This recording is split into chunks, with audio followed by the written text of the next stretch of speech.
उसने पूछा। मन से कहती हो जूना कि खाली लालच दे रही हो? मैं तो तुम्हारा हो चुका, अब तुम भी मेरी हो जाओगी। तुम मेरे हो चुके, कैसे जानूं?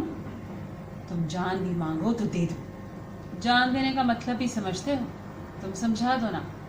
जान देने का मतलब है साथ रहकर निभा करना, एक बार हाथ पकड़कर उम्र भर निभा करते रहना, चाहे दुनिया कुछ कहे, चाहे माँ बाप भाई बहन घर द्वार सब कुछ छोड़ना। मुंह से जान देने वाले बहुतों को देख चुकी, भंवरों की तरह फूल का रस लेकर उड़ जाते हैं। तुम भी तो उसी तरह ना उड़ जाओगे? खूब याद रखूंगा जूना, और मरते दम तक निभाऊंगा। झनिया बेएतबारी की मुस्कुराहट से बोली, इसी तरह तो सब कहते हैं गोबर, बल्कि इससे भी मीठे चिकने शब्दों में।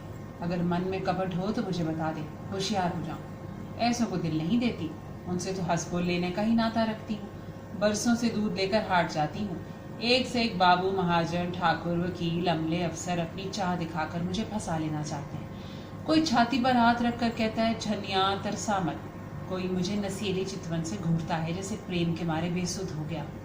कोई गहने सब मेरी गुलामी करने को तैयार रहते हैं, उम्र भर, बल्कि दूसरे जन्म में भी।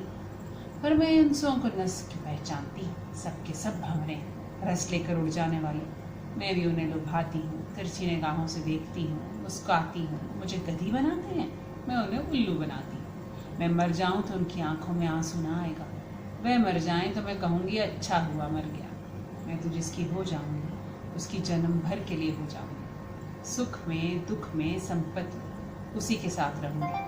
हरजाई नहीं हूँ कि सबसे हंसती बोलती फिरूँ, न रुपए की भूखी हूँ न गहने कपड़े की। बस भले आदमी का साथ चाहती हूँ जो मुझे अपना समझे और जिसे मैं भी अपना समझूं।